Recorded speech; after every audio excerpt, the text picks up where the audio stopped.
I'm about 1 week into throwing Prodigy discs for 30 days, and right now there's 4 molds that I've really been enjoying. Today I'm gonna play 18 holes of disc golf and tell you about these 4 discs. There's 3 keys to disc golf: driving, approaching, and putting. You need all 3 to do this disc sport.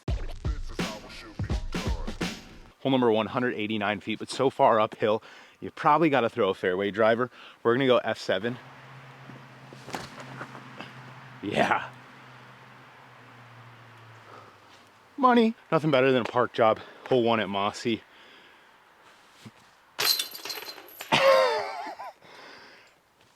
Got to get it up to get it in. The first disc that I want to talk to you guys about is the H3 V2. Flight numbers 11.5, -1.2. I have one in 500 plastic as well as 400 plastic. They kind of, they're similar, but the 500 a little bit stiffer, 400 maybe a little bit gummier. But the thing that I really like about this disc, and honestly just the H series overall, is this very unique molding where the disc is almost the same on the top as it is the bottom, and it has a very neutral feeling hand feel. I don't know if that even makes sense, but that's the only way I can think to explain it. It's a very interesting mold, but it flies very true. It's, you know, your normal hyzer flip up to flat and just push. You can work it on some lines, and overall so far I found it to be just a very nice flying control driver. This next hole right here, it's about 380 feet. You kind of want a nice little flip up shot. We're going to show you how these fly, hopefully good throws, but really been enjoying these. These kind of came out of nowhere, as I'll be honest, I didn't even really know that this disc existed.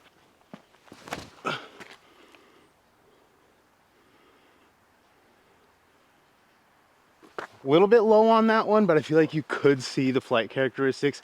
Very true, very straight. Yeah. Come on.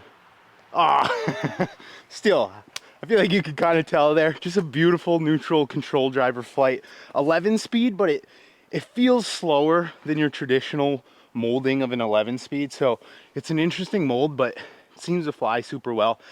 There's not a lot of forehand holes around here, so I haven't had a chance to throw it on a forehand, but I think for my hyzer flip, like forehand game, I think it would be a great disc. So I look forward to working it on some of those lines as well. Fun little addition to the bag. We have a 128 gram PA3. This is from the Preserve 2023 Distance Invitational. Kind of like a limited run, I think. These are super fun. It's like a glitch, but it's kind of overstable. Use it for a little spinner maybe. Put it on the lock. You know, I don't know whose idea it was to start a 30-day series where you gotta throw a bunch of frisbees in the middle of winter in the Pacific Northwest because it's raining again. Luckily we're on a wooded course today, so as long as it's just a sprinkle, we should survive. Switched up the MX1 for this yellow 500. The reason being, it's domey, and I want to start throwing it backhand a little bit more. The other one I was throwing forehand was flat, and I kind of realized I think I'm going to be sticking to mainly the A series for forehands, so a little bit of dome on more of a backhand disc. We'll see how this thing flies. Hole 3, 315 feet I think it is. The big tree on the right, if you can just miss it, push by, hyzer up to the basket.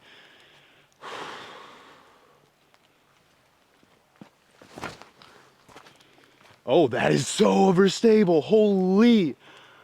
Good rollout. I mean, you can obviously see I missed my shot. Like, I didn't throw it to the right side of the fairway, but that was a hog. Another 128 gram PA3. Can't be mad about that. Fade. You know, so this is why you got to get the birdie on hole 1, because, you know, there's birdies out here, but if you don't start at least one down to kind of carry you through the front, you're just hurt. The second disc that I want to talk to you guys about today is the M4, but right now specifically this 10-year M4. Beautiful profile on it, really nice feeling plastic. If I remember right, when they launched these 10 years, it was supposed to be, you know, it's a special blend, but it's supposed to be reminiscent of the old Prodigy plastic that people will sometimes say is like the best plastic ever made, which is interesting to me because if they feel like they can somewhat replicate it, then why not make this special blend just the blend. You know what I mean? Like, it's kind of interesting. And this doesn't feel too far off. It doesn't feel too far off from this just stock 500 plastic M4 either. To be honest, they both feel really good. They honestly look similar. Maybe they even are the same plastic, just from a slightly different time frame, you know? But this 10-year, it's good. You guys probably expected me to enjoy the M4 just because I'm such a big Buzz SS guy, or really any hyzer flip to flat mid-range. But 10-year M4, this one's been nice too, but this one just seems to have a little more roundness to it, a little more bluntness, and feels really good in the hand. Hole number 4, 239. Basically, you see the little hillside, you want to crest it, just moving right. It'll kind of funnel down to the basket. Yeah, now turn. Okay. We'll have a putt. Needed a touch more turn out of it. One more thing kind of regarding the M4, but I guess, you know, complementary to the M4, is finding that mid-range that's going to complement the straightness, where I want something with a similar feel, but I want more stability, you know, kind of that buzz disc. And the M2s that I have, they don't feel good to me. I don't like the feel of the mold, and they're kind of just bricks. The M1, I've heard good things about, but I've never thrown the M1, and I didn't get one, so maybe I'll have to get my hands on that. The M model mid-ranges, I've thrown very limited in the past, but if I remember right, they have a similar, more like rounded hand feel to the M4, and they actually fly a little bit more stable than the M4 as well. And I guess the obvious answer would probably be the Archive, but I'm not really sure where that lands on Prodigy's like list right now, I guess, and I don't have one. I could obviously get one, but hand feel stability, that might be what I'm looking for. But I would love to know what Prodigy's plans are for those like Creator Series molds right now. No! Does player 2 have it? Nope. Hole number 5, 264, but plays so much longer. Dead straight through this gap, super uphill. There's a sneaky gap through the trees that's like impossible to hit, but that's the only way to get it up there. I've yet to do it, but I'm gonna try. We're gonna go FX2, 9.4, -1.3. Some of you guys might know that the FX2 is kind of like Prodigy Pro's go-to, overstable, consistent fairway driver. I mean, that's pretty much the shot. Sit there. Yeah, get your 3. It's so, I think your brain doesn't let you throw it into the trees, even though into the trees, there's actually a gap on that flex, and that is the line, but I never do it. I just throw it into the hill. Yeah. No fun on this hole, guys. We do got some fresh mulch up here, though, so that looks nice. Hole 6, 175. The worst hole on the course. Pretty much the play here, poke and hope. I like going with the overhand, something stable. Kind of hope it just trickles down the hill. A3. Yeah. Hit something hard, which is actually usually good, because if it gets all the way through, it slides on the plate and goes like 40 deep. So we'll see what we got.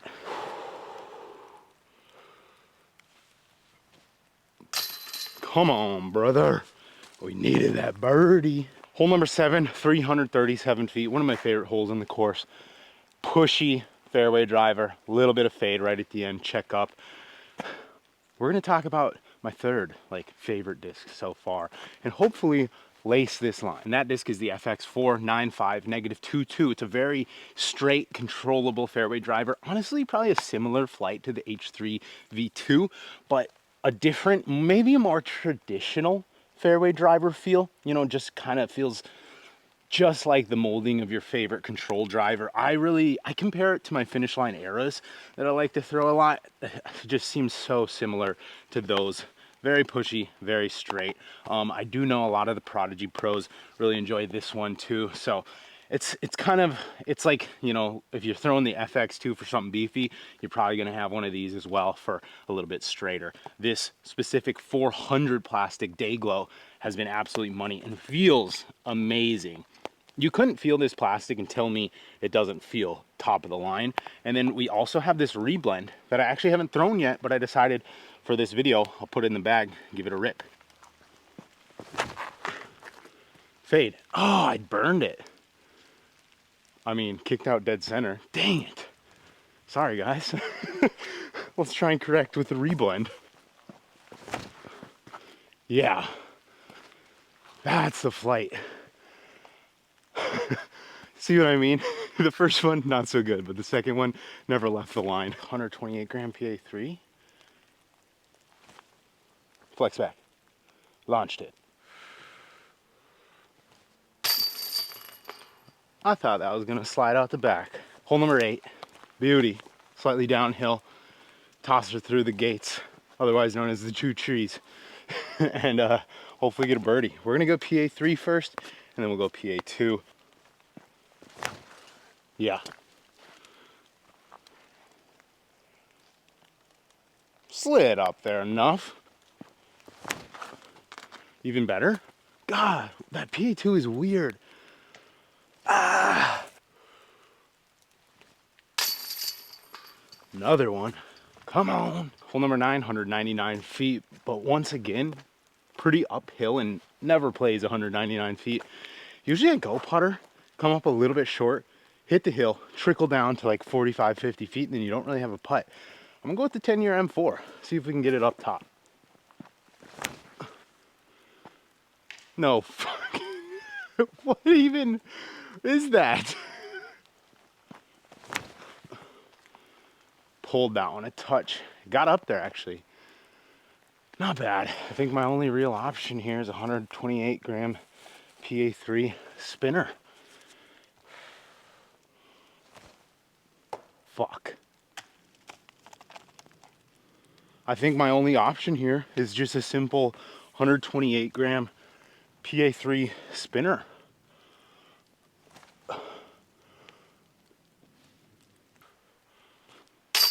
Hole number 10, 309 feet, dead straight, drift a little to the right.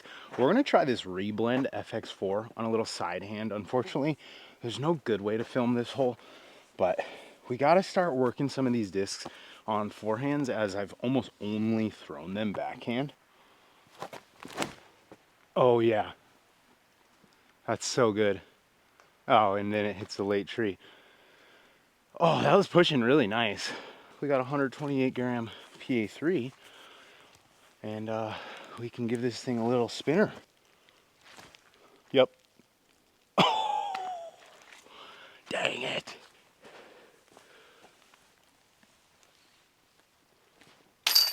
Hole 11, 282 feet. We're gonna take the F2, 500, 7.5, -1.3. Push it on the inside line, little push hyzer, hopefully get up there.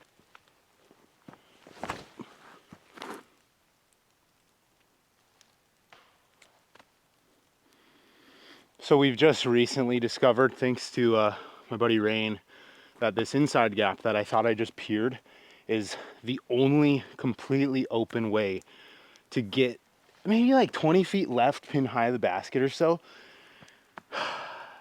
And I thought I just did it. Yep. Nope. Short. Ah. Hole number 12, 229. Simple little putter shot here.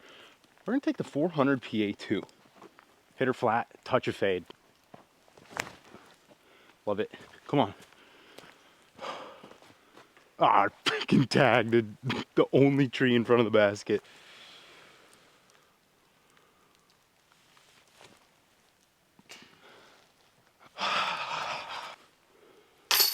Last but not least, we're talking about the A3, specifically this 500 plastic, almost board flat A3. It's been flying really nice lately. Obviously, flies great on forehands, but where it really shines, in my opinion, is backhand shots that you kind of hit flat, maybe a touch of flex, and they drift a little bit to the right and then fades out. Honestly, very similar to like your overstable beat up mid-range, or honestly maybe even like my ultra flight. But I've just really been enjoying this disc. It is 170 grams, which isn't like lightweight, but it's not max weight, so maybe that is part of the reason why it gets that little bit of drift.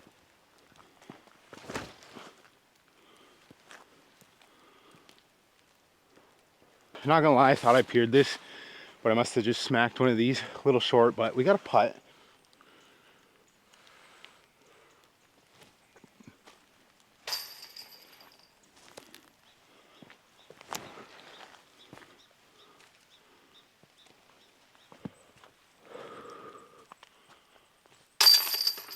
Hole 15, 301 feet.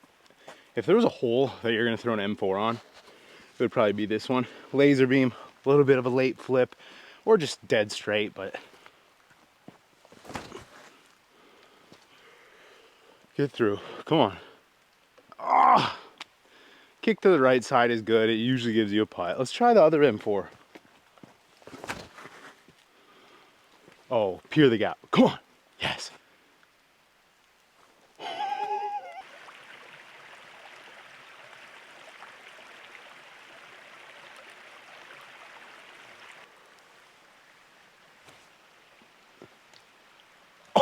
I thought I just made that off the tree. Oh, 128 grammer. Oh my God. Okay, I gotta try a third one just because that'd be insane.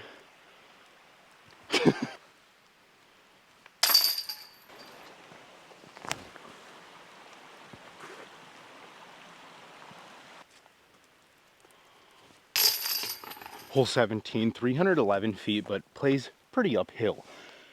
H4 V2 is another disc that kind of is like right now an honorable mention because I haven't got to use it a ton, but in the field it flies very nice. 10.5, -2, 1.5, so it's like a little slower, a little more understable than the H3 V2.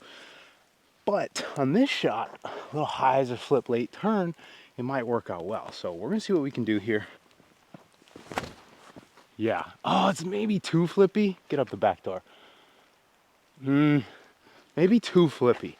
See, when I first got this lot, and I did my first field session, the throws I got with the H3 V2 and the H4 V2 were super similar, and I thought I liked the H4 V2 better, but then I actually threw them again in the field, kind of realized that might be good for almost guaranteed, I mean, not even almost, probably guaranteed to go right, but it's maybe not quite stable enough to get like the full flight out of it.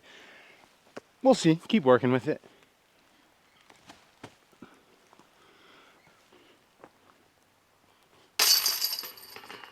Well guys, as we head to hole 18, please comment down below.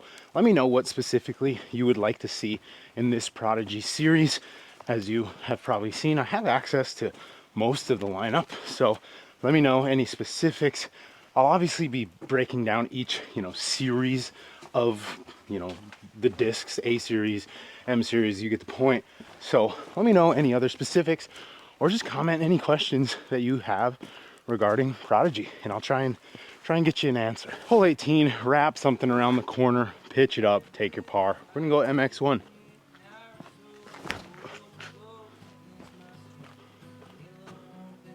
It doesn't really get much better than this on hole 18. An actual look at the basket on a putt. We're going 128 grammer.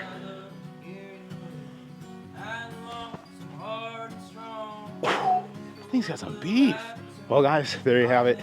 18 holes, Mossy Rock, Prodigy discs. If you're enjoying this series so far, do me a favor. If you're not subscribed, subscribe. Leave a like, comment down below.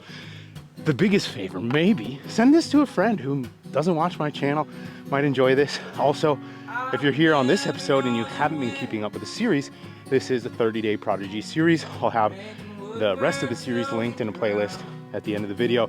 Go check those out, catch up if you haven't. Otherwise, thank you for watching, guys. We'll see you in the next one. Creator of Frisbee Club, motherfuckers. The man, the myth. And right here, I have a frisbee bag. It holds all my frisbees, the ones I like.